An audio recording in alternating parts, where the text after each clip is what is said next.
কথাটি মনে রাখবে, সব মেয়েরা দামি উপহারের জন্য ভালোবাসে না। কিছু কিছু মেয়ে আছে যারা শুধুমাত্র তার প্রিয় মানুষের কাছে একটু সময় আর গুরুত্ব পেলেই এরা খুশি হয়ে যায়। মেয়েদের দুঃখ থাকতে নেই, মানুষের সামনে কাঁদতে নেই, কথার জবাবে কথা বলতে নেই, ব্যথা পেলেও সে কথা কাউকে বলতে নেই, ক্ষত হলেও সেই ক্ষত কাউকে দেখাতে নেই। সবটা মানিয়ে নিয়ে চুপচাপ থাকতে হয়।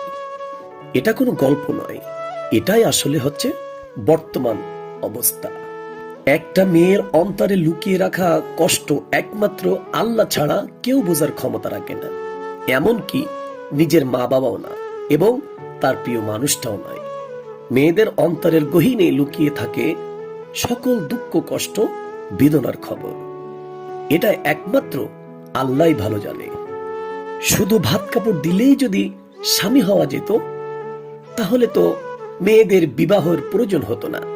কারণ ভাত কাপড় তো বাবার বাড়িতেও পাওয়া যায়।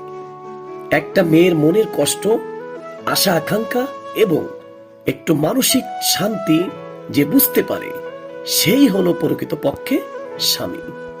আমি সেই সুখ চাই না যে সুখে তুমি নাই। আমি সেই দুঃখ চাই যে দুঃখে তোমাকে কাছে পাই। তুমি আমার সুখ, তুমি আমার দুঃখ। আমি ঠিক সেই দিনেই সুখী হব যেদিন তোমাকে নিজের করে পাব। অন্যথায় আমি আজীবনের জন্য একজন দুঃখী মানুষ হয়ে বাঁচতে চাই।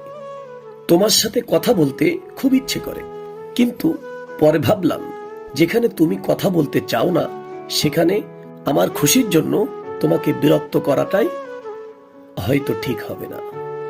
জীবনে এমন কিছু কষ্ট আছে যা কাউকে বলা যায় না, যা কেবলমাত্র নিজেকেই বয়ে বেড়াতে হয়। কষ্টের কথাগুলা যদি কাউকে বলো, তাহলে এই সমাজের লোকগুলা তোমাকে নিয়ে হাসি তামাশা করে মজা করবে।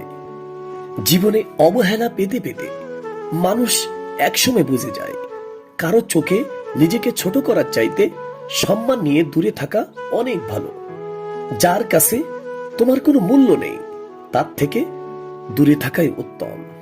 বাতাসের দোষ দিয়ে কি লাভ, যেখানে ঘরের খুঁটিটাই শক্ত ছিল না। তেমনি অন্য কাউকে দোষ দিয়ে লাভ নাই, কারণ আপনার স্বামী তো শক্ত না।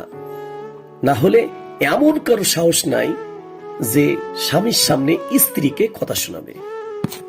তুমি চিন্তা করো না, জোর করব না তোমার সাথে কথা বলার জন্য। কারণ আমার প্রতি যদি তোমার ভালোবাসা থাকতো, তাহলে কথা বলার টান তোমারও কিন্তু থাকতো।